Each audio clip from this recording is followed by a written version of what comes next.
Hi guys, welcome back to cinema ಕತೆ. ಇವತ್ತು ನಾವು ರೀಸೆಂಟ್ ಆಗಿ ತೆಲುಗು ಲ್ಯಾಂಗ್ವೇಜ್ ನಲ್ಲಿ ರಿಲೀಸ್ ಆದ ಮೂವಿ ಅಗ್ಲಿ ಸ್ಟೋರಿ ಕಥೆನ ನೋಡೋಣ. ಸೊ ಮೂವಿ ತುಂಬಾ ಇಂಟ್ರೆಸ್ಟಿಂಗ್ ಆಗಿರುತ್ತೆ. ಸೊ ವಿಡಿಯೋನ ಲಾಸ್ಟ್ ವರೆಗೆ ನೋಡಿ. ಕಥೆಯ ಆರಂಭದಲ್ಲಿ ನಮಗೆ ಹೈದರಾಬಾದ್ ಸಿಟಿಯಲ್ಲಿ ಒಂದು ದೊಡ್ಡ ಅಪಾರ್ಟ್ಮೆಂಟ್ ನ ತೋರಿಸ್ತಾರೆ. ಇಲ್ಲಿ ಕಾರ್ತಿಕ್ ಅನ್ನೋ ವ್ಯಕ್ತಿ ತನ್ನ ಫ್ಲಾಟ್ ನಲ್ಲಿ ತನ್ನ ಬಾತ್ರೂಮ್ ನಲ್ಲಿ ಕೂತಿರ್ತಾನೆ. ಅವನನ್ನ ನೋಡ್ತಿದ್ರೆ ಯಾರೋ ಅವನಿಗೆ ತುಂಬಾ ಹೊಡೆದಿರ್ತಾರೆ. ಅವನ ಬಾಡಿಯಿಂದ ಬ್ಲಡ್ ಬರ್ತಿರುತ್ತೆ. ಇನ್ನು ಇಲ್ಲಿ ನಮಗೆ ನೇಹನ ತೋರಿಸ್ತಾರೆ. ನೇಹ ಸತ್ತು ಬಿದ್ದಿರ್ತಾಳೆ. ಇವರ ಮನೆಯಿಂದ ಸೌಂಡ್ ಬರೋದನ್ನ ನೋಡಿ ಅಕ್ಕಪಕ್ಕದಲ್ಲಿದ್ದ ಜನ ಪೊಲೀಸರಿಗೆ ಕಾಲ್ ಮಾಡ್ತಾರೆ. ಈಗ ಪೊಲೀಸರು ಬಂದು ಅಲ್ಲಿ ಎನ್ಕ್ವೈರಿ ಮಾಡ್ತಾರೆ. ಈಗ ಪೊಲೀಸರು ಕಾರ್ತಿಕ್ ನ ನೇಹ ಮರ್ಡರ್ ಕೇಸ್ ಅಲ್ಲಿ ಅರೆಸ್ಟ್ ಮಾಡ್ಕೊಂಡು ಕರ್ಕೊಂಡು ಹೋಗ್ತಾರೆ. ಇಲ್ಲಿಂದ ಸ್ಟೋರಿ ಈಗ ಫ್ಲಾಶ್ ಬ್ಯಾಕ್ ಗೆ ಹೋಗುತ್ತೆ. ಇಲ್ಲಿ ನಮಗೆ ಕಾರ್ತಿಕ್ ಮತ್ತು ನೇಹ ಹಸ್ಬೆಂಡ್ ಅಂಡ್ ವೈಫ್ ಅಂತ ಗೊತ್ತಾಗುತ್ತೆ. ಇಲ್ಲಿ ಕಾರ್ತಿಕ್ ಮತ್ತು ನೇಹ ರೊಮ್ಯಾನ್ಸ್ ಮಾಡ್ತಿರ್ತಾರೆ. ಆದ್ರೆ ನೇಹ ಮಾತ್ರ ಯಾವುದೇ ಇಂಟ್ರೆಸ್ಟ್ ತೋರಿಸ್ತಿರಲ್ಲ. ಈಗ ಮಾರದಿನ ರೆಡಿಯಾಗಿ ನೇಹ ವರ್ಕ್ ಗೆ ಹೋಗ್ತಾಳೆ. ಈಕೆ ಒಂದು ಸ್ಕೂಲ್ ಅಲ್ಲಿ ಟೀಚರ್ ಆಗಿ ಕೆಲಸ ಮಾಡ್ತಿರ್ತಾಳೆ. ಇಲ್ಲಿ ಇವರು ತಮ್ಮ ಫ್ಯಾಮಿಲಿ ಬಗ್ಗೆ, ಮಕ್ಕಳ ಬಗ್ಗೆ ಮಾತಾಡ್ತಿರ್ತಾರೆ. ಆದ್ರೆ ನೇಹ ಮಾತ್ರ ತನ್ನ ಫ್ಯಾಮಿಲಿ ಬಗ್ಗೆ ಏನು ಹೇಳ್ತಿರಲ್ಲ. ಆಕೆ ತನ್ನ ಪರ್ಸನಲ್ ಲೈಫ್ ನ ಪರ್ಸನಲ್ ಆಗಿ ಇಡ್ತಿರ್ತಾಳೆ. ಆಗ ನೇಹ ಫ್ರೆಂಡ್ ಆಕೆಗೆ, ನೀನು ಯಾವತ್ತು ನಿನ್ನ ಹಸ್ಬೆಂಡ್ ಬಗ್ಗೆ ಹೇಳಿಲ್ಲ, ಅವನ ಬಗ್ಗೆ ಏನಾದ್ರೂ ಹೇಳು ಅಂತ ಹೇಳ್ತಾಳೆ. ಆದ್ರೆ ನೇಹ ತನ್ನ ಹಸ್ಬೆಂಡ್ ಬಗ್ಗೆ ಏನು ಹೇಳಲ್ಲ. ಆಕೆ ಲೈಟ್ ಆಗಿ ಸ್ಮೈಲ್ ಕೊಟ್ಟು ಸುಮ್ಮನಾಗ್ತಾಳೆ. ಈಗ ಸೀನಿಲಿಂದ ಕಾರ್ತಿಕ್ ಕಡೆ ಶಿಫ್ಟ್ ಆಗುತ್ತೆ. ಈತ ಒಂದು ಕಂಪನಿಯಲ್ಲಿ ಕೆಲಸ ಮಾಡ್ತಿರ್ತಾನೆ. ಇವನು ಇಲ್ಲಿ ಕೆಲಸಕ್ಕಿಂತ ಜಾಸ್ತಿ ನೇಹನೇ ನೋಡ್ತಿರ್ತಾನೆ. ಅವನ ಲ್ಯಾಪ್ಟಾಪ್ ನಲ್ಲೂ ನೇಹ ಫೋಟೋನೇ ಇರುತ್ತೆ. ಅಂದ್ರೆ ಇಲ್ಲಿ ನಮಗೆ ಕಾರ್ತಿಕ್ ನೇಹನ ತುಂಬಾ ಇಷ್ಟಪಡ್ತಿದ್ದಾನೆ ಅಂತ ಗೊತ್ತಾಗುತ್ತೆ. ಇದು ಕಾರ್ತಿಕ್ ಬಾಸ್ಗೆ ಗೊತ್ತಾದಾಗ ಆಕೆ ಅವನನ್ನ ತನ್ನ ಕ್ಯಾಬಿನ್ ಒಳಗೆ ಕರೀತಾಳೆ ಮತ್ತು ನೀನು ಇಲ್ಲಿವರೆಗೆ ಯಾವ ಕೆಲಸ ಮಾಡಿಲ್ಲ, ಕೆಲಸ ಯಾವಾಗ ಮಾಡ್ತೀಯಾ, ಇಲ್ಲಾಂದ್ರೆ ನಾನು ಕೆಲಸದಿಂದ ತೆಗಿತೀನಿ ಅಂತ ಹೇಳ್ತಾಳೆ. ಇದನ್ನ ಕೇಳಿ ಕಾರ್ತಿಕ್ ಲೈಟ್ ಆಗಿ ಸ್ಮೈಲ್ ಮಾಡ್ತಾನೆ. ಅವನು ತನ್ನ ಬಾಸ್ಗೆ ಒಂದು ವಿಡಿಯೋ ತೋರಿಸ್ತಾನೆ. ಅದರಲ್ಲಿ ಆಕೆ ಇನ್ನೊಬ್ಬ ವ್ಯಕ್ತಿ ಜೊತೆ ರೊಮ್ಯಾನ್ಸ್ ಮಾಡ್ತಿರ್ತಾಳೆ. ಇದನ್ನ ತೋರಿಸಿ ಕಾರ್ತಿಕ್ ಆಕೆಗೆ ಬ್ಲಾಕ್ ಮೇಲ್ ಮಾಡ್ತಾನೆ. ಇನ್ನೊಂದ್ಸರಿ ನನಗೆ ಕೆಲಸದ ಬಗ್ಗೆ ಏನು ಕೇಳಬೇಡ, ಈಗಿನ ನಾನು ಕೆಲಸ ಮಾಡಲ್ಲ ಅಂತ ಹೇಳ್ತಾನೆ. ಈಗ ಬಾಸ್ಗೂ ಏನು ಆಪ್ಷನ್ ಇರಲ್ಲ, ಯಾಕಂದ್ರೆ ಕಾರ್ತಿಕ್ ಆಕೆನ ಬ್ಲಾಕ್ ಮೇಲ್ ಮಾಡ್ತಿರ್ತಾನೆ. ಇನ್ನು ಕೆಲಸ ಮುಗಿದ ಮೇಲೆ ಕಾರ್ತಿಕ್ ಮತ್ತು ಅವನ ಫ್ರೆಂಡ್ ಒಂದು ಬಾರ್ಗೆ ಹೋಗ್ತಾರೆ. ಇಲ್ಲಿ ಬಾರ್ ಡ್ಯಾನ್ಸರ್ ಡ್ಯಾನ್ಸ್ ಮಾಡ್ತಾ ಕಾರ್ತಿಕ್ ನ ಬಂದು ಟಚ್ ಮಾಡ್ತಾಳೆ. ಆಗ ಕಾರ್ತಿಕ್ ಕೋಪದಲ್ಲಿ ಆಕೆಗೆ ಹೊಡೆದು ಇಲ್ಲಿಂದ ಹೋಗು ಅಂತ ಹೇಳ್ತಾನೆ. ಇದನ್ನ ನೋಡಿ ಕಾರ್ತಿಕ್ ಫ್ರೆಂಡ್ ಒಬ್ಬ ಅವನಿಗೆ, ನಿನ್ನ ಹೆಂಡತಿ ಕೋಪ ಎಲ್ಲ ಆಕೆ ಮೇಲೆ ಯಾಕೆ ತೆಗಿತಿದ್ಯಾ ಅಂತ ಕೇಳ್ತಾನೆ. ಆಗ ಕಾರ್ತಿಕ್ಗೆ ಮತ್ತೆ ಕೋಪ ಬರುತ್ತೆ. ಅವನು ಒಂದು ಬಿಯರ್ ಬಾಟ್ಲು ತಗೊಂಡು ಅವನ ಫ್ರೆಂಡ್ ತಲೆಗೆ ಹೊಡಿತಾನೆ. ಮತ್ತು ನಾನು ನೇಹನ ತುಂಬಾ ಇಷ್ಟಪಡ್ತಿದ್ದೀನಿ, ನಾನು ಆಕೆ ಮೇಲೆ ಯಾವತ್ತೂ ಕೋಪ ಮಾಡಲ್ಲ, ನಾನು ಮತ್ತು ನೇಹ ತುಂಬಾ ಚೆನ್ನಾಗಿದ್ದೀವಿ, ಆಕೆ ಬಗ್ಗೆ ಇನ್ನೊಂದೊಮ್ಮೆ ಮಾತಾಡಬೇಡ ಅಂತ ಹೇಳ್ತಾನೆ. ಈಗ ಕಾರ್ತಿಕ್ ಅಲ್ಲಿಂದ ತನ್ನ ಮನೆಗೆ ಬರ್ತಾನೆ. ಇವನು ಮನೆಗೆ ಬಂದು ಬೆಲ್ ನಾಕ್ ಮಾಡ್ತಾನೆ. ಆದ್ರೆ ಯಾರು ಡೋರ್ ಓಪನ್ ಮಾಡಲ್ಲ. ನೇಹ ತನ್ನ ಕೆಲಸದಲ್ಲಿ ಬಿಸಿ ಇರ್ತಾಳೆ. ಈಗ ಕಾರ್ತಿಕ್ ತುಂಬಾ ಹೊತ್ತು ಬೆಲ್ ನಾಕ್ ಮಾಡಿದಾಗ ಅಲ್ಲಿ ಕೆಲಸದಕ್ಕೆ ಬಂದು ಡೋರ್ ಓಪನ್ ಮಾಡ್ತಾಳೆ. ಕಾರ್ತಿಕ್ ಈಗ ಏನು ಹೇಳದೆ ಸೀದಾ ನೇಹ ರೂಮ್ ಮುಂದೆ ಕೂತ್ಕೋತಾನೆ. ಆಕೆ ಬಂದು ತನ್ನನ್ನ ಮಾತಾಡಿಸ್ತಾಳೆ. ನಿನಗೆ ಗಾಯ ಹೇಗಾಯ್ತು ಅಂತ ಕೇಳ್ತಾಳೆ ಅಂತ ಅನ್ಕೋತಾನೆ. ಆದ್ರೆ ನೇಹ ಮಾತ್ರ ತನ್ನ ಕೆಲಸದಲ್ಲಿ ಬಿಸಿ ಇರ್ತಾಳೆ. ಆಕೆ ಕಾರ್ತಿಕ್ ಕಡೆ ನೋಡೋದು ಇಲ್ಲ. ಈಗ ಸ್ವಲ್ಪ ಹೊತ್ತಾದ್ಮೇಲೆ ಕಾರ್ತಿಕ್ ಸಿಗರೇಟ್ ತೆಗೆದು ಕುಡಿತಿರ್ತಾನೆ. ಅವನು ನೇಹಗೆ, ನನಗೆ ಆಸ್ಟ್ರೇ ತಂದು ಕೊಡು ಅಂತ ಹೇಳ್ತಾನೆ. ಆದ್ರೆ ನೇಹ ಅದನ್ನು ತಂದು ಕೊಡ್ತಿರಲ್ಲ. ಆಗ ಕಾರ್ತಿಕ್ ಆಕೆಗೆ, ನೀನು ಆಸ್ಟ್ರೇ ತಂದು ಕೊಟ್ರೆ ಇವತ್ತು ರಾತ್ರಿ ನನ್ನ ಜೊತೆ ಮಲ್ಕೊಳ್ಳೋ ಅವಸರ ಇಲ್ಲ ಅಂತ ಹೇಳ್ತಾನೆ. ಇದನ್ನ ಕೇಳಿ ನೇಹ ಹೋಗಿ ಆಸ್ಟ್ರೇ ಹುಡುಕ್ತಾಳೆ. ಆದ್ರೆ ಆಕೆಗೆ ಆಸ್ಟ್ರೇ ಸಿಗಲ್ಲ. ಈಗ ಕಾರ್ತಿಕ್ ನೇಹ ಹತ್ರ ಹೋಗ್ತಾನೆ ಮತ್ತು ಆಕೆ ಕೈನ ಹಿಡ್ಕೊತಾನೆ. ಅದರ ಮೇಲೆ ಒಂದು ಟ್ಯಾಟೂ ಇರುತ್ತೆ. ಆ ಟ್ಯಾಟೂ ಅಲ್ಲಿ ಗೌತಮ್ ಅಂತ ಬರೆದಿರುತ್ತೆ. ಇದನ್ನ ನೋಡಿ ಕಾರ್ತಿಕ್ಗೆ ತುಂಬಾ ಕೋಪ ಬರುತ್ತೆ. ಅವನು ತನ್ನ ಸಿಗರೆಟ್ ನಿಂದ ಆ ಟ್ಯಾಟೂನ ಸುಡ್ತಾನೆ. ಈಗ ಸ್ಟೋರಿ ಫ್ಲಾಶ್ ಬ್ಯಾಕ್ಗೆ ಹೋಗುತ್ತೆ. ಇಲ್ಲಿ ನಮಗೆ ನೇಹ ಮತ್ತು ಗೌತಮ್ನ ತೋರಿಸ್ತಾರೆ. ಇವರು ಸ್ಕೂಲ್ ಟೈಮ್ ಇಂದ ಒಟ್ಟಿಗೆ ಇರ್ತಾರೆ. ನೇಹ ಮತ್ತು ಗೌತಮ್ ಬೆಸ್ಟ್ ಫ್ರೆಂಡ್ಸ್ ಆಗಿರ್ತಾರೆ. ಅವರು ಒಟ್ಟಿಗೆ ತಿರುಗಾಡೋದು, ಊಟ ಮಾಡೋದು, ಸ್ಕೂಲ್ಗೆ ಹೋಗೋದು ಮಾಡ್ತಿರ್ತಾರೆ. ಹೀಗಿದ್ದಾಗ ಒಂದು ದಿನ ನೇಹ ಅಜ್ಜಿ ಸತ್ತೋಗ್ತಾಳೆ. ಇಲ್ಲಿ ನಮಗೆ ನೇಹ ತಂದೆ ತಾಯಿ ಮೊದಲೇ ಸತ್ತೋಗಿದ್ರು ಅಂತ ಗೊತ್ತಾಗುತ್ತೆ. ನೇಹ ಅಜ್ಜಿನೇ ಆಕಿನ ನೋಡ್ಕೊತಿರ್ತಾಳೆ. ಆದ್ರೆ ಈಗ ನೇಹ ಅಜ್ಜಿ ಕೂಡ ಸತ್ತೋಗಿರ್ತಾಳೆ. ಈಗ ಸ್ಟೋರಿ ಅಲ್ಲಿಂದ ಮತ್ತೆ ಪ್ರೆಸೆಂಟ್ ಟೈಮ್ಗೆ ಬರುತ್ತೆ. ಇಲ್ಲಿ ಈಗ ನೇಹ ರೆಡಿಯಾಗಿ ಸ್ಕೂಲ್ಗೆ ಹೋಗ್ತಿರ್ತಾಳೆ. ನೇಹ ಸ್ಕೂಲ್ಗೆ ರೆಡಿಯಾಗಿ ಹೋಗ್ತಿದ್ದಾಗ ತನ್ನ ಮನೆಯಲ್ಲಿ ಕೆಲಸ ಮಾಡೋ ಮಹಿಳೆಗೆ ಬ್ರೇಕ್ಫಾಸ್ಟ್ ರೆಡಿ ಆಯ್ತಾ ಅಂತ ಕೇಳ್ತಾಳೆ. ಆಗ ಆಕೆ 5 ನಿಮಿಷ ಮೇಡಮ್, ರೆಡಿ ಮಾಡ್ತೀನಿ ಅಂತ ಹೇಳ್ತಾಳೆ. ಆದ್ರೆ ನೇಹ ಪರವಾಗಿಲ್ಲ, ನಾನು ಹೊರಗೆ ಮಾಡ್ತೀನಿ ಅಂತ ಹೋಗ್ತಿರ್ತಾಳೆ. ಇದನ್ನು ನೋಡಿ ಕಾರ್ತಿಕ್ ತನ್ನ ಮನೆಯಲ್ಲಿ ಕೆಲಸ ಮಾಡ್ತಿದ್ದ ಮಹಿಳೆಗೆ, ನಿನಗೆ ಅರ್ಥ ಆಗಲ್ವಾ, ನನ್ನ ಹೆಂಡತಿ ಉಪವಾಸ ಹೋಗ್ತಿದ್ದಾಳೆ, ಬೇಗ ಅಡಿಗೆ ಮಾಡಕ್ಕಾಗಲ್ವಾ ಅಂತ ಕೇಳ್ತಾನೆ. ಆದ್ರೆ ನೇಹ ಪರವಾಗಿಲ್ಲ ಅಂತ ಅಲ್ಲಿಂದ ಹೋಗ್ತಿರ್ತಾಳೆ. ಆಗ ಕಾರ್ತಿಕ್ ಕೋಪದಲ್ಲಿ ಆ ಅಡಿಗೆ ಮಾಡೋ ಮಹಿಳೆಗೆ ಹೊಡಿತಾನೆ. ಇದನ್ನು ನೋಡಿ ನೇಹ ಸುಮ್ನೆ ಕೂತ್ಕೋತಾಳೆ. ಬ್ರೇಕ್ಫಾಸ್ಟ್ ರೆಡಿ ಆದ್ಮೇಲೆ ಕಾರ್ತಿಕ್ ಹೋಗಿ ಆಕೆಗೆ ಬಡಿಸ್ತಾನೆ ಮತ್ತು ಆಕೆಗೆ, ನೀನ್ಯಾಕೆ ಬರೀ ಗೌತಮ್ ಗೌತಮ್ ಅಂತ ಸಾಯ್ತೀಯಾ, ಅವನು ನಿನ್ನ ಬಿಟ್ಟು ಹೋದ, ಅವನೊಬ್ಬ ಹೇಡಿ. ಪ್ರೀತಿ ಅಂದ್ರೆ ನಾವು ಪ್ರೀತಿಸೋರನ್ನ ಪಡ್ಕೊಳ್ಳೋದು. ಅವನು ನಿನ್ನ ಬಿಟ್ಟು ಹೋದ, ಈಗ ಅವನ ಮದುವೆ ಆಗಿ ಮಕ್ಕಳು ಕೂಡ ಆಗಿರ್ಬೋದು. ಈಗ ನಾನೇ ನಿನಗೆ ಇಲ್ಲ, ನೀನು ನನ್ನ ಲವ್ ಮಾಡಕ್ಕೆ ಸ್ಟಾರ್ಟ್ ಮಾಡು ಅಂತ ಹೇಳ್ತಾನೆ. ಆದ್ರೆ ನೇಹ ಏನು ಹೇಳದೆ ಸುಮ್ನೆ ಬ್ರೇಕ್ಫಾಸ್ಟ್ ಮಾಡಿ ಸ್ಕೂಲ್ಗೆ ರೆಡಿ ಆಗಿ ಹೋಗ್ತಿರ್ತಾಳೆ. ಇನ್ನು ನೇಹ ತನ್ನ ಅಪಾರ್ಟ್ಮೆಂಟ್ ಇಂದ ಕೆಳಗೆ ಬಂದಾಗ ಅಲ್ಲಿ ಕಾರ್ತಿಕ್ ತನ್ನ ಕಾರ್ ತಗೊಂಡು ಬರ್ತಾನೆ. ಮತ್ತೆ ನಾನು ನಿನ್ನ ಡ್ರಾಪ್ ಮಾಡ್ತೀನಿ ಅಂತ ಹೇಳ್ತಾನೆ. ಈಗ ನೇಹಗೆ ಬೇರೆ ಆಪ್ಷನ್ ಇಲ್ಲದೆ ಅವನ ಕಾರಲ್ಲಿ ಕೂತ್ಕೋತಾಳೆ. ಈಗ ಇವರು ಸ್ಕೂಲ್ ಪಾರ್ಕಿಂಗ್ ಗೆ ಬರ್ತಾರೆ. ಇಲ್ಲಿ ಬಂದಾಗ ನೇಹ ಕಾರಿಂದ ಇಳಿತಿರ್ತಾಳೆ. ಆಗ ಕಾರ್ತಿಕ್ ಆಕೆನ ತಡಿತಾನೆ ಮತ್ತು ಅಲ್ಲಿ ಆಕೆ ಜೊತೆ ರೊಮ್ಯಾನ್ಸ್ ಮಾಡೋಕೆ ಸ್ಟಾರ್ಟ್ ಮಾಡ್ತಾನೆ. ಇನ್ನು ಸ್ವಲ್ಪ ಹೊತ್ತಾದ್ಮೇಲೆ ನೇಹ ಕಾರಿಂದ ಇಳಿದು ಅಲ್ಲಿಂದ ಸ್ಕೂಲ್ ವಾಶ್ರೂಮ್ ಒಳಗೆ ಹೋಗ್ತಾಳೆ. ಆಕೆ ಫ್ರೆಂಡ್ ಆಕೆನ ನೋಡಿ ಆಕೆ ಹಿಂದೆ ವಾಶ್ರೂಮ್ ಒಳಗೆ ಹೋಗ್ತಾಳೆ. ಇಲ್ಲಿ ನೇಹ ಫ್ರೆಂಡ್ಗೆ ನೇಹ ಮೆನ್ಸಸ್ ನಲ್ಲಿದ್ದಾಳೆ ಅಂತ ಗೊತ್ತಾಗುತ್ತೆ. ಆದ್ರೂ ಕಾರ್ತಿಕ್ ಬಿಡದೆ ಆಕೆ ಜೊತೆ ರೊಮ್ಯಾನ್ಸ್ ಮಾಡಿರ್ತಾನೆ. ಈಗ ನೇಹ ಫ್ರೆಂಡ್ ಆಕೆನ ಹಾಸ್ಪಿಟಲ್ಗೆ ಕರ್ಕೊಂಡು ಹೋಗ್ತಾಳೆ. ಈಗ ನೇಹ ಹಾಸ್ಪಿಟಲ್ ನಿಂದ ಸೀದಾ ತನ್ನ ಮನೆಗೆ ವಾಪಸ್ ಬರ್ತಾಳೆ. ಇಲ್ಲಿ ಬಂದು ತನ್ನ ಬೆಡ್ ಮೇಲೆ ಮಲ್ಕೊಂಡು ತುಂಬಾ ಅಳ್ತಿರ್ತಾಳೆ. ಈಗ ಸ್ಟೋರಿ ಮತ್ತೆ ಫ್ಲಾಶ್ ಬ್ಯಾಕ್ಗೆ ಹೋಗುತ್ತೆ. ಇಲ್ಲಿ ನೇಹಾ ಗೌತಮ್ ಹತ್ರ ಹೋಗಿ ನನ್ನ ಮಾಮನನ್ನ ಕರ್ಕೊಂಡು ಹೋಗಕ್ಕೆ ಬಂದಿದ್ದಾನೆ. ಈಗ ನಾನು ನನ್ನ ಮಾಮನ ಜೊತೆ ಊರ್ ಬಿಟ್ಟು ಹೋಗ್ತಾ ಇದ್ದೀನಿ.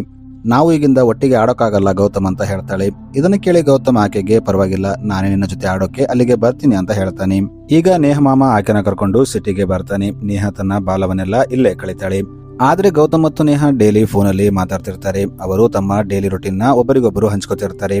ಈಗ ನೇಹ ಸ್ಕೂಲ್ ಟೈಮ್ ಮುಗಿದ ಮೇಲೆ ಆಕೆ ಕಾಲೇಜ್ಗೆ ಹೋಗ್ತಾಳೆ. ನೇಹ ಕಾಲೇಜ್ ನಲ್ಲಿದ್ದಾಗ ಒಂದು ದಿನ ಗೌತಮ್ ಆಕೆನ ಮೀಟ್ ಆಗೋಕೆ ಬರ್ತಾನೆ. ಗೌತಮ್ನ ನೋಡಿ ನೇಹ ತುಂಬಾ ಖುಷಿ ಆಗ್ತಾಳೆ. ಆದ್ರೆ ಗೌತಮ್ ತನ್ನ ಸ್ಟೋರಿನ ಹೇಳ್ತಾನೆ. ಆಕ್ಚುಲಿ ನನ್ನ ತಂದೆಗೆ ನನ್ನ ರಿಲೇಟಿವ್ಸೇ ಬಿಸ್ನೆಸ್ ನಲ್ಲಿ ಮೋಸ ಮಾಡಿದ್ರು. ಇದರಿಂದ ಅವರಿಗೆ ತುಂಬಾ ಲಾಸ್ ಆಯ್ತು. ಅವರು ಆ ದುಃಖನ ತಾಳಕ್ಕಾಗದೆ ಅವರಿಗೆ ಹಾರ್ಟ್ ಅಟ್ಯಾಕ್ ಆಯ್ತು. ಈಗ ಅವರ ಟ್ರೀಟ್ಮೆಂಟ್ ಇದೇ ಸಿಟಿಯಲ್ಲಿ ನಡೀತಾ ಇದೆ. ನಾವು ಕೂಡ ಇಲ್ಲೇ ಬಂದು ಸೆಟ್ಲ್ ಆಗ್ತೀವಿ ಅಂತ ಹೇಳ್ತಾನೆ. ಈಗ ಡೈಲಿ ನೇಹ ಮತ್ತು ಗೌತಮ್ ಮೀಟ್ ಆಗ್ತಿರ್ತಾರೆ. ಅವರು ಒಳ್ಳೆ ಟೈಮ್ ಸ್ಪೆಂಡ್ ಮಾಡ್ತಿರ್ತಾರೆ. ಈಗ ಸ್ಟೋರಿ ಮತ್ತೆ ಪ್ರೆಸೆಂಟ್ ಟೈಮ್ಗೆ ಬರುತ್ತೆ. ನೇಹ ತನ್ನ ರೂಮ್ ಅಲ್ಲಿ ರೆಸ್ಟ್ ಮಾಡ್ತಿರ್ತಾಳೆ. ಆಗ ಅಲ್ಲಿ ಕಾರ್ತಿಕ್ ಬರ್ತಾನೆ. ಇಲ್ಲಿ ಕಾರ್ತಿಕ್ ಬಂದು ನೇಹ ಪಕ್ಕದಲ್ಲಿ ಕೂತ್ಕೋತಾನೆ. ಅವನು ಆಕೆಗೋಸ್ಕರ ಸ್ವೀಟ್ ತಂದಿರ್ತಾನೆ. ಅವನು ನೇಹನ ಎಬ್ಬಿಸಿ ಸ್ವೀಟ್ ತಿನ್ನುವಂತೆ ಹೇಳ್ತಾನೆ. ಆದ್ರೆ ನೇಹ ಅದನ್ನ ಮುಟ್ಟಲ್ಲ. ಇದನ್ನು ನೋಡಿ ಕಾರ್ತಿಕ್ಗೆ ತುಂಬಾ ಕೋಪ ಬರುತ್ತೆ. ಅವನು ನನ್ನ ತಂದೆ ಹೇಳ್ತಿದ್ರು ಆಕೆ ಜೊತೆ ನಿನ್ನ ಮದುವೆ ಆದ್ಮೇಲೆ ಆಕೆ ನಿನ್ನ ಇಷ್ಟಪಡೋಕೆ ಸ್ಟಾರ್ಟ್ ಮಾಡ್ತಾಳೆ ಅಂತ. ನೀನ್ ನೋಡಿದ್ರೆ ನನ್ನ ಕಡೆ ನೋಡ್ತಾನೂ ಇಲ್ಲ ಅಂತ ಹೇಳ್ತಾನೆ. ಆಗ ನೇಹ ಅವನಿಗೆ ಇದನ್ನ ಪ್ರೀತಿ ಅಂತ ಕರೆಯಲ್ಲ, ನೀನು ಸತ್ರು ನನಗೆ ಬೇಜಾರಾಗಲ್ಲ ಅಂತ ಹೇಳ್ತಾಳೆ. ಇದನ್ನ ಕೇಳಿ ಕಾರ್ತಿಕ್ಗೆ ತುಂಬಾ ಬೇಜಾರಾಗುತ್ತೆ. ಅವನು ಒಂದು ಬಾಟಲ್ ತಗೊಂಡು ತನ್ನ ತಲೆ ಮೇಲೆ ಹೊಡ್ಕೊತಾನೆ. ನೀನು ನನಗೆ ಐ ಲವ್ ಯು ಈಗಲೇ ಹೇಳು, ಇಲ್ಲಾಂದ್ರೆ ನಾನು ಸತ್ತೋಗ್ತೀನಿ ಅಂತ ಹೇಳ್ತಾನೆ. ಆದ್ರೆ ನೇಹ ಅವನ ತಲೆಯಿಂದ ಬರ್ತಿದ್ದ ಬ್ಲಡ್ ನೋಡಿ ಮೂರ್ಛೆ ಹೋಗ್ತಾಳೆ. ಇದನ್ನ ನೋಡಿ ಕಾರ್ತಿಕ್ ಹೋಗಿ ಡಾಕ್ಟರ್ನ ಕರ್ಕೊಂಡು ಬರ್ತಾನೆ. ಈಗ ಡಾಕ್ಟರ್ ನೇಹನ ಚೆಕ್ ಮಾಡ್ತಾನೆ ಮತ್ತು ಕಾರ್ತಿಕ್ಗೆ ಈಕೆಗೆ BP ಡೌನ್ ಆಗಿತ್ತು, ಏನಾಗಲ್ಲ, ಈಕೆಗೆ ನಾನು ಟ್ಯಾಬ್ಲೆಟ್ ಬರೆದು ಕೊಡ್ತೀನಿ ಅಂತ ಹೇಳ್ತಾನೆ. ಈಗ ಡಾಕ್ಟರ್ ನೇಹ ಮತ್ತು ಕಾರ್ತಿಕ್ಗೆ ಟ್ಯಾಬ್ಲೆಟ್ ನ ಬರೆದುಕೊಟ್ಟು ಅಲ್ಲಿಂದ ಹೋಗ್ಬಿಡ್ತಾನೆ. ಇನ್ನು ನೇಹ ರೆಸ್ಟ್ ಮಾಡ್ತಿರ್ತಾಳೆ. ಆಕೆಗೆ ಎಚ್ಚರಿಕೆ ಆದಾಗ ಕಾರ್ತಿಕ್ ಮನೆಯಲ್ಲಿ ತುಂಬಾ ಕಟ್ಟಿಗೆಯನ್ನ ಜಮಾ ಮಾಡ್ತಿರ್ತಾನೆ. ಕಾರ್ತಿಕ್ ಆಕೆಗೆ ಒಂದು ಟೈಮಲ್ಲಿ ಸೀತಾದೇವಿ ತನ್ನ ಪವಿತ್ರತೆಯನ್ನ ಸಾಬೀತ್ ಮಾಡೋಕೆ ಬೆಂಕಿಯಲ್ಲಿ ನಡೆದಿದ್ರು. ಅದೇ ರೀತಿ ನಾನು ಕೂಡ ನಿನ್ನ ಮೇಲಿರೋ ಪ್ರೀತಿನ ಸಾಬೀತ್ ಮಾಡೋಕೆ ನನ್ನನ್ನು ನಾನು ಸುಟ್ಕೋತೀನಿ ಅಂತ ಹೇಳ್ತಾನೆ. ಇದನ್ನ ನೋಡಿ ಕೂಡ ನೇಹ ಯಾವುದೇ ರಿಯಾಕ್ಷನ್ ಕೊಡ್ತಿರಲ್ಲ. ಆಗ ಕಾರ್ತಿಕ್ ಹೋಗಿ ಆ ಕಟ್ಟಿಗೆ ಮೇಲೆ ನಿಂತ್ಕೋತಾನೆ ಮತ್ತು ಅದರ ಮೇಲೆ ಪೆಟ್ರೋಲ್ ಹಾಕ್ತಾನೆ. ಇನ್ನು ಅವನು ಪದೇ ಪದೇ ಬೆಂಕಿ ಹಚ್ಬೇಕಂತ ಕಡಿಪೆಟ್ಟಿಗೆ ತಗೊಂಡು ಬೆಂಕಿ ಹಚ್ತಿರ್ತಾನೆ. ಇದನ್ನ ನೋಡೋಕ್ಕಾಗದೆ ನೇಹ ಅವನಿಗೆ ಐ ಲವ್ ಯು ಅಂತ ಹೇಳ್ತಾಳೆ. ಇನ್ನು ಮಾರನೇ ದಿನ ಬೆಳಗ್ಗೆ ನೇಹ ತನ್ನ ಸ್ಕೂಲ್ಗೆ ಬಂದಾಗ ಇಲ್ಲಿ ತನಗೆ ಗೌತಮ್ ಇದ್ದಾನೇನೋ ಅಂತ ಅನಿಸುತ್ತೆ. ಆಕೆ ಸ್ಕೂಲಲ್ಲಿ ಗೌತಮ್ ಗೌತಮ್ ಅಂತ ಕೂಗ್ತಾ ತಿರುಗಾಡ್ತಿರ್ತಾಳೆ. ಇದನ್ನ ನೋಡಿದ ನೇಹ ಫ್ರೆಂಡ್ ಆಕೆಗೆ ಏನಾಯ್ತು ನಿನಗೆ ಅಂತ ಕೇಳ್ತಾಳೆ. ಆಗ ನೇಹ ಇಲ್ಲಿ ಗೌತಮ್ ಇದ್ದಾನೆ ಅಂತ ಹೇಳ್ತಾಳೆ. ನೇಹ ಫ್ರೆಂಡ್ ಆಕೆಗೆ ಅಷ್ಟಕ್ಕೂ ಆ ಗೌತಮ್ ಯಾರು ಅಂತ ಕೇಳ್ತಾಳೆ. ಈಗ ಸ್ಟೋರಿ ಮತ್ತೆ ಫ್ಲಾಶ್ ಬ್ಯಾಕ್ಗೆ ಹೋಗುತ್ತೆ. ಇಲ್ಲಿ ನೇಹ ಮೊದಲ ಬಾರಿಗೆ ತನ್ನ ಮಾಮನ ಮನೆಗೆ ಬಂದಾಗ ಆಕೆ ಮನೆಯನ್ನೆಲ್ಲ ಸುತ್ತಿ ನೋಡ್ತಿರ್ತಾಳೆ. ಆಗ ಆಕೆ ಒಂದು ರೂಮ್ ಅಲ್ಲಿ ಕಾರ್ತಿಕ್ ನ ನೋಡ್ತಾಳೆ. ಆಕ್ಚುಲಿ ಕಾರ್ತಿಕ್ ನೇಹ ಮಾಮನ ಮಗ ಆಗಿರ್ತಾನೆ. ಕಾರ್ತಿಕ್ ನೇಹನ ನೋಡಿ ತುಂಬಾ ಖುಷಿ ಆಗ್ತಾನೆ. ಏಕೆಂದ್ರೆ ಕಾರ್ತಿಕ್ ತಂದೆ ಅವನಿಗೆ ನೇಹ ನಿನ್ನ ಹೆಂಡತಿ ಅಂತ ಹೇಳಿರ್ತಾನೆ. ಇವರ ಮದುವೆ ಸಣ್ಣವರಿದ್ದಾಗೆ ಫಿಕ್ಸ್ ಆಗಿರುತ್ತೆ. ಆದ್ರೆ ನೇಹಗೆ ಕಾರ್ತಿಕ್ ಅಂದ್ರೆ ಸ್ವಲ್ಪನೂ ಇಷ್ಟ ಇರಲ್ಲ. ಯಾಕಂದ್ರೆ ಅವನು ತುಂಬಾ ಪಾಸಿಟಿವ್ ಆಗಿರ್ತಾನೆ. ಅವನು ಯಾವಾಗ್ಲೂ ನೇಹನ ಕಂಟ್ರೋಲ್ ಮಾಡೋಕೆ ಟ್ರೈ ಮಾಡ್ತಾನೆ. ನೀನು ಅವನ ಜೊತೆ ಮಾತಾಡಬೇಡ, ಇವನ ಜೊತೆ ತಿರುಗಾಡಬೇಡ ಅಂತ ಹೇಳ್ತಿರ್ತಾನೆ. ಹೀಗಿದ್ದಾಗ ಇವರು ಈಗ ದೊಡ್ಡವರಾಗ್ತಾರೆ. ನೇಹ ಕಾಲೇಜ್ ನಲ್ಲಿ ಇರ್ತಾಳೆ. ಆಗ ಒಂದು ದಿನ ನೇಹ ಮಾಮ ಆಕೆಗೆ ನಾನು ಹೊರಗೆ ಹೋಗ್ತಾ ಇದ್ದೀನಿ ಅಂತ ಹೇಳ್ತಾನೆ. ಅಂದ್ರೆ ಅವನು ಬೇರೆ ಊರಿಗೆ ಹೋಗ್ತಿರ್ತಾನೆ. ಆಗ ನೇಹ ಅವನಿಗೆ ನನಗೆ ಭಯವಾಗ್ತಿದೆ ಅಂತ ಹೇಳ್ತಾಳೆ. ಆದ್ರೆ ಆತ ಆಕೆ ಮಾತನ್ನ ಕೇಳಲ್ಲ. ನೀನು ಯಾಕೆ ಟೆನ್ಷನ್ ತಗೊಂತ ಇದೀಯಾ, ಮನೆಯಲ್ಲಿ ಕಾರ್ತಿಕ್ ಇರ್ತಾನೆ ಅಂತ ಹೇಳ್ತಾನೆ. ಇನ್ನು ಇವರು ರಾತ್ರಿ ಊಟ ಮಾಡ್ತಿದ್ದಾಗ ಕಾರ್ತಿಕ್ಗೆ ಯಾವುದೋ ವಿಷಯ ಮೇಲೆ ಕೋಪ ಬರ್ತಿರುತ್ತೆ. ಅವನು ತನ್ನ ತಂದೆಗೆ ಬೈತಾನೆ. ಆದ್ರೆ ಈಗ ಕಾರ್ತಿಕ್ ತಂದೆ ಊಟ ಮಾಡಿ ಅಲ್ಲಿಂದ ಊರಿಗೆ ಹೋಗ್ತಾನೆ. ಇನ್ನು ರಾತ್ರಿ ಆದಾಗ ಕಾರ್ತಿಕ್ ನೇಹಗೆ ಒಂದು ವಿಡಿಯೋ ಕಳಿಸ್ತಾನೆ. ಅದರಲ್ಲಿ ನೇಹ ಗೌತಮ್ನ ಹಗ್ ಮಾಡ್ಕೋತಿರ್ತಾಳೆ. ಇದನ್ನ ನೋಡಿ ಕಾರ್ತಿಕ್ಗೆ ತುಂಬಾ ಕೋಪ ಬರುತ್ತೆ. ಅವನು ನೇಹನ ಹೊರಗೆ ಕರೀತಾನೆ ಮತ್ತು ಆಕೆಗೆ ನೀನು ಗೌತಮ್ನ ಬಿಟ್ಟು ಹೋದ್ಮೇಲೆ ಅವನ ಜೊತೆ ಏನಾಯ್ತು ಗೊತ್ತಾ ಅಂತ ಹೇಳ್ತಾನೆ. ಆಕ್ಚುಲಿ ಕಾರ್ತಿಕ್ ಗೌತಮ್ನ ಹೋಗಿ ತುಂಬಾ ಹೊಡೆದಿರ್ತಾನೆ ಮತ್ತು ನೇಹನ ಬಿಟ್ಬಿಡು ಅಂತ ಹೇಳ್ತಾನೆ. ಇಲ್ಲಿ ಕಾರ್ತಿಕ್ ನೇಹಗೆ ನಾನು ನಿನ್ನ ಮದುವೆ ಆಗ್ಲಿದ್ದೀನಿ, ಆದ್ರೂ ನಿನಗೆ ಬೇರೆ ಹುಡುಗರು ಬೇಕಾ ಅಂತ ಹೇಳ್ತಾನೆ. ಮತ್ತು ಆಕೆಗೆ ನಾನು ರಾತ್ರಿ ಎಲ್ಲ ಇಲ್ಲೇ ಕೂತ್ಕೋತೀನಿ ಮತ್ತು ನಿನಗೆ ಗಂಟೆಗೊಂದ್ಸಲಿ ಕೂಗ್ತೀನಿ, ಆಗ ನೀನು ಉತ್ತರ ಕೊಡಬೇಕು, ಇಲ್ಲಾಂದ್ರೆ ನಾನು ಗೌತಮ್ ಹತ್ರ ಹೋಗ್ತೀನಿ ಮತ್ತು ಅವನಿಗೆ ತುಂಬಾ ಹೊಡಿತೀನಿ. ಇನ್ನು ನೀನು ಅವನನ್ನ ಬಿಟ್ಟಿಲ್ಲಂದ್ರೆ ನಾನು ಅವನ್ನ ಕೊಂದು ಬಿಡ್ತೀನಿ ಅಂತ ಹೇಳ್ತಾನೆ. ಇದನ್ನ ಕೇಳಿ ನೇಹಗೆ ತುಂಬಾ ಭಯವಾಗುತ್ತೆ. ಹಾಗೆ ತನ್ನ ರೂಮನ್ನ ಲಾಕ್ ಮಾಡ್ಕೊಂಡು ಒಳಗೆ ಕೂತಿರ್ತಾಳೆ. ಈಗ ಕಾರ್ತಿಕ್ ಹೊರಗೆ ಕೂತಿರ್ತಾನೆ. ಅವನು ರಾತ್ರಿ ಎಲ್ಲ ಪದೇ ಪದೇ ನೇಹ ನೇಹ ಅಂತ ಕೂಗ್ತಿರ್ತಾನೆ. ನೇಹ ಕೂಡ ಆ ಕಡೆಯಿಂದ ಅವನಿಗೆ ಉತ್ತರ ಕೊಡ್ತಿರ್ತಾಳೆ. ಇನ್ನು ಬೆಳಗ್ಗೆ ಆದಾಗ ಕಾರ್ತಿಕ್ ತಂದೆ ಅಲ್ಲಿ ಬರ್ತಾನೆ. ಕಾರ್ತಿಕ್ ಹೊರಗೆ ಕೂತ್ಕೊಂಡಿರ್ತಾನೆ. ಕಾರ್ತಿಕ್ ತಂದೆ ಆತನನ್ನ ನೋಡಿ ನೀನು ಹೊರಗೆ ಏನ್ ಮಾಡ್ತಿದ್ಯಾ ಅಂತ ಕೇಳ್ತಾನೆ. ಅದೇ ಟೈಮಲ್ಲಿ ನೇಹ ಒಳಗಿಂದ ಮಾಮನನ್ನ ಕಾಪಾಡು ಅಂತ ಕೂಗ್ತಾಳೆ. ಈಗ ಕಾರ್ತಿಕ್ ತಂದೆ ಒಳಗೆ ಹೋದಾಗ ಕಾರ್ತಿಕ್ ಒಂದು ಕತ್ತಿ ತಗೊಂಡು ತನ್ನ ತಂದೆನ ಹೆದರಿಸ್ತಾನೆ ಮತ್ತು ತನ್ನ ತಂದೆಗೆ ನಾನು ಸಣ್ಣವನಿದ್ದಾಗಿನಿಂದ ನೀನು ನೇಹ ನಿನ್ನ ಹೆಂಡತಿ ಅಂತ ಹೇಳಿದ್ದೆ, ಆದ್ರೆ ಈಗ ನೋಡಿದ್ರೆ ಏಕೆ ಗೌತಮ್ನ ಲವ್ ಮಾಡ್ತಿದ್ದಾಳೆ ಅಂತ ಹೇಳ್ತಾನೆ. ಇದನ್ನ ಕೇಳಿ ಕಾರ್ತಿಕ್ ತಂದೆ ನೇಹಾಗೆ ಗೌತಮ್ ಬಗ್ಗೆ ಕೇಳ್ತಾನೆ. ಆಗ ಆಕೆ ನಾನು ಗೌತಮ್ನ ಇಷ್ಟಪಡ್ತಿದ್ದೀನಿ ಅಂತ ಹೇಳ್ತಾಳೆ. ನೀನು ಸಣ್ಣವಳಿದ್ದಾಗ ನಿನ್ನ ನಾನು ನನ್ನ ಮನೆ ಸೊಸೆ ಮಾಡ್ಕೋತೀನಂತ ನಿನ್ನ ತಾಯಿಗೆ ಮಾತು ಕೊಟ್ಟಿದ್ದೆ. ಇನ್ನು ನಾನು ಕಾರ್ತಿಕ್ಗೂ ಮೊದಲಿನಿಂದಲೂ ನೀನೇ ಆತನ ವೈಫ್ ಅಂತ ಹೇಳಿದ್ದೆ. ಅದಕ್ಕೆ ಅವನು ನಿನ್ನೆ ತುಂಬಾ ಹಚ್ಕೊಂಡಿದ್ದಾನೆ. ಅವನು ಸಣ್ಣವನಿದ್ದಾಗಿನಿಂದನೂ ಯಾರ ಜೊತೆನೂ ತಿರುಗಾಡಲ್ಲ. ಅವನಿಗೆ ಯಾವ ಫ್ರೆಂಡ್ಸ್ ಕೂಡ ಇಲ್ಲ. ನಾನು ಅವನು ಸಣ್ಣವನಿದ್ದಾಗ ಒಂದು ದಿನ ಆತನಿಗೆ ಟಾಯ್ ಕೊಡಿಸ್ಬೇಕಂತ ಒಂದು ಶಾಪ್ಗೆ ಹೋದಾಗ ಅಲ್ಲಿ ಅವನು ಒಂದು ಹುಡುಗಿಯ ಗೊಂಬೆ ನೋಡಿದ್ದ. ಅವನು ಅದನ್ನ ಮನೆಗೆ ತಗೊಂಡು ಬಂದು ಅದನ್ನ ತುಂಬಾ ಚೆನ್ನಾಗಿ ಕೇರ್ ಮಾಡ್ತಿದ್ದ ಮತ್ತು ಅದರಲ್ಲಿ ನಿನ್ನ ನೋಡ್ಕೊತಿದ್ದ. ಒಂದು ದಿನ ನಾನು ಅವನನ್ನ ನೋಡಿದಾಗ ಅವನು ಆ ಗೊಂಬೆ ಜೊತೆ ಮಾತಾಡ್ತಿದ್ದ. ಆಕೆಗೆ ನೇಹ ಅಂತ ಕರಿತಿದ್ದ. ಇದನ್ನ ನೋಡಿ ನನಗೆ ಚಿಂತೆಯಾಗಿ ಅವನನ್ನ ಬೇರೆ ಹುಡುಗರ ಜೊತೆ ಬಿಟ್ಟೆ. ಆದ್ರೆ ಅವನು ಅವರ ಜೊತೆ ಆಟವಾಡದೆ ಅವರನ್ನ ಹೊಡಿತಿದ್ದ. ಅವನು ನಿನ್ನ ತುಂಬಾ ಲವ್ ಮಾಡ್ತಿದ್ದಾನೆ, ನೀನು ಅವನಿಂದ ದೂರ ಆದ್ರೆ ಅವನು ಸತ್ತೋಗ್ತಾನೆ ಅಂತ ಹೇಳ್ತಾನೆ. ಈಗ ನೇಹಾಗೆ ಏನ್ ಮಾಡ್ಬೇಕಂತ ಗೊತ್ತಾಗಲ್ಲ. ಆಕೆ ತನ್ನ ರೂಮ್ ಒಳಗೆ ಹೋಗಿ ತನ್ನ ಕೈ ನರನ ಕಟ್ ಮಾಡ್ಕೊತಾಳೆ. ಈಗ ಇದು ಕಾರ್ತಿಕ್ಗೆ ಗೊತ್ತಾದಾಗ ಅವರು ಆಕೆನ ಹಾಸ್ಪಿಟಲ್ಗೆ ಜಾಯ್ನ್ ಮಾಡ್ತಾರೆ. ಕಾರ್ತಿಕ್ ಇಲ್ಲಿ ಕೂಡ ಡಾಕ್ಟರ್ ಜೊತೆ ಜಗಳ ಮಾಡ್ತಾನೆ. ನನ್ನ ನೇಹಾಗೆ ಏನಾಗ್ಬಾರ್ದಂತ ಅವರಿಗೆ ವಾರ್ನಿಂಗ್ ಕೊಡ್ತಿರ್ತಾನೆ. ಇನ್ನು ಈಗ ಟೈಮ್ ನೋಡಿ ನೇಹಾ ಹಾಸ್ಪಿಟಲ್ ನಿಂದ ಓಡೋಗ್ತಾಳೆ. ಆಕೆ ಅಲ್ಲಿಂದ ಓಡಿ ಸೀದಾ ಗೌತಮ್ ಮನೆಗೆ ಬರ್ತಾಳೆ. ಆದ್ರೆ ಇಲ್ಲಿ ಬಂದು ನೋಡಿದಾಗ ಆಕೆಗೆ ಗೌತಮ್ ಇಲ್ಲಿಂದ ಹೋಗಿದ್ದಾನೆ ಅಂತ ಗೊತ್ತಾಗುತ್ತೆ. ಪಕ್ಕದ ಮನೆಯಲ್ಲಿದ್ದ ವ್ಯಕ್ತಿ ಆಕೆಗೆ ಗೌತಮ್ ತಂದೆಗೆ ತುಂಬಾ ಆರೋಗ್ಯ ಸರಿಯಿದ್ದಿಲ್ಲ, ಅದಕ್ಕೆ ಅವರು ಆತನನ್ನ ಕರ್ಕೊಂಡು ಮುಂಬೈಗೆ ಹೋಗಿದ್ದಾರೆ ಅಂತ ಹೇಳ್ತಾನೆ. ಇದನ್ನ ಕೇಳಿ ನೇಹಾ ಈಗ ಗೌತಮ್ಗೆ ಕಾಲ್ ಮಾಡೋಕೆ ಟ್ರೈ ಮಾಡ್ತಾಳೆ. ಆದ್ರೆ ಅವನ ನಂಬರ್ ಕನೆಕ್ಟ್ ಆಗ್ತಿರಲ್ಲ. ಇನ್ನೊಂದು ಕಡೆ ಕಾರ್ತಿಕ್ ನೇಹನ ಹುಡ್ಕೊಂಡು ಗೌತಮ್ ಮನೆಗೆ ಬರ್ತಾನೆ. ಇಲ್ಲಿ ನೇಹನ ನೋಡಿ ಅವನಿಗೆ ತುಂಬಾ ಕೋಪ ಬರುತ್ತೆ. ಅವನು ನೇಹನ ಹಿಡ್ಕೊಂಡು ವಾಪಸ್ ತನ್ನ ಮನೆಗೆ ಕರ್ಕೊಂಡು ಬರ್ತಾನೆ ಮತ್ತು ಇಲ್ಲಿ ತನ್ನ ತಂದೆಗೂ ಹೊಡಿತಾನೆ. ಮತ್ತು ನೇಹಾಗೆ ನೀನು ನನ್ನ ಜೊತೆ ಮದುವೆ ಆಗಿಲ್ಲ ಅಂದ್ರೆ ನಾನು ನನ್ನ ತಂದೆನ ಕೊಂದು ಬಿಡ್ತೀನಿ ಅಂತ ಹೇಳ್ತಾನೆ. ಇದನ್ನ ನೋಡಿ ನೇಹಾಗೆ ಏನ್ ಮಾಡ್ಬೇಕಂತ ಗೊತ್ತಾಗಲ್ಲ. ಆಕೆ ಭಯದಲ್ಲಿ ಕಾರ್ತಿಕ್ ಜೊತೆ ಮದುವೆ ಆಗೋಕೆ ಒಪ್ಕೊಂಡಿರ್ತಾಳೆ. ಈಗ ಇದೆಲ್ಲ ಸ್ಟೋರಿ ಪ್ರೆಸೆಂಟ್ ನಲ್ಲಿ ನೇಹಾ ತನ್ನ ಫ್ರೆಂಡ್ಗೆ ಹೇಳ್ತಿರ್ತಾಳೆ. ಇನ್ನು ನೇಹಾ ಈಗ ಮನೆಗೆ ಬರ್ತಾಳೆ. ಇಲ್ಲಿ ಬಂದು ನೋಡಿದಾಗ ಕಾರ್ತಿಕ್ ಅಲ್ಲಿ ಆಲ್ರೆಡಿ ಬಂದಿರ್ತಾನೆ. ಈತ ನೇಹನ ನೋಡಿ ಆಕೆ ಜೊತೆ ರೊಮ್ಯಾನ್ಸ್ ಮಾಡೋಕೆ ಹೋಗ್ತಾನೆ. ಆದ್ರೆ ನೇಹಾ ಒಂದು ಕತ್ತಿ ತಗೊಂಡು ತನ್ನ ಕುತ್ತಿಗೆ ಮೇಲೆ ಇಟ್ಕೋತಾಳೆ ಮತ್ತು ನೀನು ನನ್ನ ಜೊತೆ ರೊಮ್ಯಾನ್ಸ್ ಮಾಡೋಕೆ ಟ್ರೈ ಮಾಡಿದ್ರೆ ನಾನು ಕೊಂದು ಬಿಡ್ತೀನಿ ಅಂತ ಹೇಳ್ತಾಳೆ. ಇದನ್ನು ಕೇಳಿ ಕಾರ್ತಿಕ್ಗೆ ತುಂಬಾ ಭಯವಾಗುತ್ತೆ. ಅವತ್ತು ಅವನು ನೇಹಾ ರೂಮ್ ಒಳಗೆ ಹೋಗಲ್ಲ. ಇನ್ನು ಬೆಳಗ್ಗೆ ಆದಾಗ ಕಾರ್ತಿಕ್ ನೇಹನ ಎಬ್ಬಿಸೋಕೆ ಹೋಗ್ತಾನೆ. ಆದ್ರೆ ನೇಹಾ ರೂಮಲ್ಲಿ ನೇಹಾ ಇರಲ್ಲ. ಇದನ್ನ ನೋಡಿ ಕಾರ್ತಿಕ್ಗೆ ತುಂಬಾ ಟೆನ್ಷನ್ ಆಗುತ್ತೆ. ಅವನು ನೇಹಾಗೆ ಕಾಲ್ ಮಾಡ್ತಾನೆ. ಆದ್ರೆ ಅವನ ನಂಬರ್ ಸ್ವಿಚ್ ಆಫ್ ಬರ್ತಿರುತ್ತೆ. ಇದನ್ನ ನೋಡಿ ಕಾರ್ತಿಕ್ ನೇಹಾ ತನ್ನ ಸ್ಕೂಲ್ಗೆ ಹೋಗಿರ್ಬೋದು ಅಂತ ಸ್ಕೂಲ್ಗೆ ಬಂದು ಆಕೆ ಬಗ್ಗೆ ಎನ್ಕ್ವೈರಿ ಮಾಡ್ತಾನೆ. ಆದ್ರೆ ಇಲ್ಲಿ ಕೂಡ ನೇಹಾ ಬಂದಿಲ್ಲ ಅಂತ ಅವನಿಗೆ ಗೊತ್ತಾಗುತ್ತೆ. ಅವನು ಈಗ ನೇಹಾ ಫ್ರೆಂಡ್ ಹತ್ರ ಹೋಗಿ ನೇಹಾ ಬಗ್ಗೆ ಕೇಳ್ತಾನೆ. ಆದ್ರೆ ಆಕೆಗೂ ನೇಹಾ ಬಗ್ಗೆ ಏನೂ ಗೊತ್ತಿರಲ್ಲ.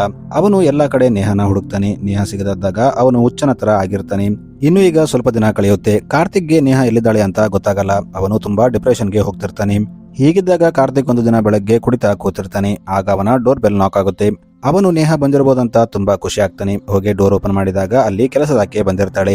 ಆ ಕೆಲಸದಾಕೆ ಕೆಲಸ ಮಾಡ್ತಿದ್ದಾಗ ಕಾರ್ತಿಕ್ಗೆ ಆಕೆಯಲ್ಲಿ ನೇಹಾ ಕಾಣ್ತಾಳೆ. ಇದನ್ನ ನೋಡಿ ಆತ ಆಕೆನ ಬೆಡ್ರೂಮ್ಗೆ ತಗೊಂಡು ಹೋಗ್ತಾನೆ. ಇನ್ನು ಆತ ಆಕೆ ಜೊತೆ ರೊಮ್ಯಾನ್ಸ್ ಮಾಡೋಕೆ ಟ್ರೈ ಮಾಡ್ತಿದ್ದಾಗ ಆಕೆ ಕಾರ್ತಿಕ್ಗೆ ನೀವು ನನ್ನ ಇಷ್ಟು ಲವ್ ಮಾಡ್ತಿದ್ರಂತ ನನಗೆ ಗೊತ್ತಿಲ್ಲ ಸರ್ ಅಂತ ಹೇಳ್ತಾಳೆ. ಆಗ ಕಾರ್ತಿಕ್ಗೆ ಈಕೆ ನೇಹಾ ಅಲ್ಲ ಅಂತ ಗೊತ್ತಾಗುತ್ತೆ. ಅವನು ಎಚ್ಚರಿಕೆ ತಗೊಂಡು ನಾನು ನಿನ್ನ ಯಾಕೆ ಲವ್ ಮಾಡ್ಲಿ ಅಂತ ಆಕೆನ ಹೊಡೆದು ಅಲ್ಲಿಂದ ಕಳಿಸ್ಬಿಡ್ತಾನೆ. ಇನ್ನು ಸ್ವಲ್ಪ ಹೊತ್ತಾದ್ಮೇಲೆ ಕಾರ್ತಿಕ್ ತನ್ನ ಹತ್ರ ಡಾಲ್ ತಗೊಂಡು ಡಾಲ್ ಜೊತೆ ಮಾತಾಡ್ತಾನೆ. ನನ್ನ ಬಿಟ್ಟು ಯಾಕೆ ಹೋದೆ ನೇಹಾ ಅಂತ ಆ ಡಾಲ್ಗೆ ಹೇಳ್ತಿರ್ತಾನೆ. ಕಾರ್ತಿಕ್ ಇಲ್ಲಿ ಸೈಕೋ ತರ ಬಿಹೇವ್ ಮಾಡ್ತಿರ್ತಾನೆ. ಹೀಗಿದ್ದಾಗ ಅಲ್ಲಿ ನೇಹಾ ಬರ್ತಾಳೆ. ಕಾರ್ತಿಕ್ ನೇಹಾನ ನೋಡಿ ತುಂಬಾ ಖುಷಿ ಆಗ್ತಾನೆ. ಇಲ್ಲಿ ಕಾರ್ತಿಕ್ ನೇಹಾಗೆ ನೀನು ಒಂದು ವಾರದಿಂದ ಎಲ್ಲಿ ಹೋಗಿದ್ದೆ, ನಿನ್ನ ನೋಡದೆ ನನ್ನ ಪರಿಸ್ಥಿತಿ ನೋಡು ಹೇಗಾಗಿದೆ, ನಾನು ನಿನ್ನ ತುಂಬಾ ಇಷ್ಟಪಡ್ತೀನಿ ಅಂತ ಹೇಳ್ತಾನೆ. ಆದ್ರೆ ನೇಹಾ ಅವನಿಗೆ ನನ್ನ ನೀನು ಮುಟ್ಟಬೇಡ, ನೀನು ನನ್ನ ಮುಟ್ಟಿದ್ರೆ ನಾನು ಕೊಂದು ಬಿಡ್ತೀನಿ ಅಂತ ಹೇಳ್ತಾಳೆ. ಆಗ ಕಾರ್ತಿಕ್ಗೆ ಕೋಪ ಬರುತ್ತೆ. ಅವನು ನೇಹಾ ಕುತ್ತಿಗೆನ ಇಟ್ಕೊಂಡು ನಾನು ನಿನ್ನ ಎಷ್ಟಂತ ಜೀವ ಮಾಡ್ಲಿ, ಇದಕ್ಕಿಂತ ಜಾಸ್ತಿ ಯಾರು ಜೀವ ಮಾಡೋಕ್ಕಾಗುತ್ತೆ ಅಂತ ಹೇಳ್ತಾನೆ. ಆಗ ನೇಹಾ ಅವನಿಗೆ ನಾನು ನಿನ್ನ ಲವ್ ಮಾಡ್ತಿಲ್ಲ, ನಾನು ಗೌತಮ್ನೇ ಇಷ್ಟಪಡ್ತೀನಿ ಅಂತ ಹೇಳ್ತಾಳೆ. ಇದನ್ನ ಕೇಳಿ ಕಾರ್ತಿಕ್ಗೆ ಕೋಪ ಬರುತ್ತೆ. ಅವನು ತನ್ನಲ್ಲಿದ್ದ ಬೀರ್ ಬಾಟ್ಲ್ ತಗೊಂಡು ಆಕೆ ತಲೆಗೆ ಹೊಡಿತಾನೆ. ಹೀಗೆ 2-3 ಬೀರ್ ಬಾಟ್ಲ್ನ ಆಕೆ ತಲೆಗೆ ಹೊಡಿತಾನೆ. ಇದರಿಂದ ನೇಹಾ ಮೂರ್ಛೆ ಹೋಗ್ತಾಳೆ. ಇನ್ನು ಇವರ ಮನೆಯಿಂದ ಸೌಂಡ್ ಬರ್ತಿದ್ದರಿಂದ ಅಕ್ಕಪಕ್ಕದ ಮನೆಯವರು ಪೊಲೀಸರಿಗೆ ಕಾಲ್ ಮಾಡಿ ಕರೆದಿರ್ತಾರೆ. ಇನ್ನು ಇಲ್ಲಿ ಪೊಲೀಸರು ಬಂದಾಗ ಕಾರ್ತಿಕ್ ಮೈಯಲ್ಲೆಲ್ಲ ಬ್ಲಡ್ ಆಗಿರುತ್ತೆ. ಆದ್ರೆ ಇಲ್ಲಿ ನೇಹಾ ಇರಲ್ಲ. ಅದಕ್ಕೆ ಅವರು ಕಾರ್ತಿಕ್ನ ಅರೆಸ್ಟ್ ಮಾಡಿ ಪೊಲೀಸ್ ಸ್ಟೇಷನ್ಗೆ ಕರ್ಕೊಂಡು ಬರ್ತಾರೆ ಮತ್ತು ನೇಹಾ ಎಲ್ಲಿ ಅಂತ ಕೇಳ್ತಾರೆ. ಅದೇ ಟೈಮಲ್ಲಿ ಒಬ್ಬ ಕಾನ್ಸ್ಟೇಬಲ್ ನೇಹಾ ಫೋಟೋಸ್ನ ತಗೊಂಡು ಹೋಗ್ತಿರ್ತಾನೆ. ಆಗ ಅದು ಕೆಳಗೆ ಬೀಳುತ್ತೆ. ಕಾರ್ತಿಕ್ ಆ ಫೋಟೋನ ನೋಡಿ ಅದನ್ನ ತಗೊಂಡು ಅದನ್ನ ಕಿಸ್ ಮಾಡೋಕೆ ಸ್ಟಾರ್ಟ್ ಮಾಡ್ತಾನೆ. ಆಗ ಕಾನ್ಸ್ಟೇಬಲ್ ಅವನಿಂದ ಆ ಫೋಟೋ ತಗೊಳಕ್ಕೆ ಹೋದಾಗ ಅದು ಹರಿದೋಗುತ್ತೆ. ಇದನ್ನು ನೋಡಿ ಕಾರ್ತಿಕ್ಗೆ ತುಂಬಾ ಕೋಪ ಬರುತ್ತೆ. ಅವನು ಆ ಕಾನ್ಸ್ಟೇಬಲ್ ನ ಹೊಡಿತಾನೆ. ಇದರಿಂದ ಬೇರೆ ಪೊಲೀಸರು ಅವನನ್ನ ತಡೆಯೋಕೆ ಬರ್ತಾರೆ. ಆದ್ರೂ ಕಾರ್ತಿಕ್ ಎಲ್ಲರ ಜೊತೆ ಫೈಟ್ ಮಾಡ್ತಿರ್ತಾನೆ. ಆಗ ಅಲ್ಲಿ ಒಬ್ಬ ಲೇಡಿ ಇನ್ಸ್ಪೆಕ್ಟರ್ ಬರ್ತಾಳೆ. ಈಕೆ ಕಾರ್ತಿಕ್ ನ ತುಂಬಾ ಹೊಡಿತಾಳೆ. ಈಗ ಎಲ್ಲರೂ ಸೇರಿ ಕಾರ್ತಿಕ್ ನ ಕಂಟ್ರೋಲ್ ಮಾಡ್ತಾರೆ. ಈಗ ಆ ಲೇಡಿ ಇನ್ಸ್ಪೆಕ್ಟರ್ ಎಲ್ಲರ ಹತ್ರ ಹೋಗಿ ನೇಹಾ ಬಗ್ಗೆ ಎನ್ಕ್ವೈರಿ ಮಾಡ್ತಾಳೆ. ಆಕೆ ನೇಹಾ ಫ್ರೆಂಡ್ ಹತ್ರ ಹೋಗ್ತಾಳೆ. ಇನ್ನು ಅಪಾರ್ಟ್ಮೆಂಟ್ ನಲ್ಲಿದ್ದ ಜನರ ಜೊತೆ ಮಾತಾಡ್ತಾಳೆ. ಎಲ್ಲರೂ ಕಾರ್ತಿಕ್ ಒಬ್ಬ ಸೈಕೋ ಅಂತ ಹೇಳ್ತಿರ್ತಾರೆ. ಈಗ ಆಫೀಸರ್ ಕಾರ್ತಿಕ್ ತಂದೆ ಹತ್ರ ಹೋಗ್ತಾಳೆ. ಇಲ್ಲಿ ನೇಹಾ ಮತ್ತು ಕಾರ್ತಿಕ್ ಬಗ್ಗೆ ಕೇಳ್ತಾಳೆ. ಆಗ ಕಾರ್ತಿಕ್ ತಂದೆ ತುಂಬಾ ಅಳ್ತಾನೆ ಮತ್ತು ಆತ ಇನ್ಸ್ಪೆಕ್ಟರ್ಗೆ ನೇಹಾ ನನಗೆ ಈ ಮದುವೆ ಇಷ್ಟ ಇಲ್ಲ ಅಂತ ತುಂಬಾ ಸಾರಿ ಹೇಳಿದ್ಲು, ಆದ್ರೆ ನಾನೇ ಕೇಳಿಲ್ಲ. ನಾನು ಆಕೆ ಮದುವೆನ ಕಾರ್ತಿಕ್ ಜೊತೆ ಮಾಡಿದೆ.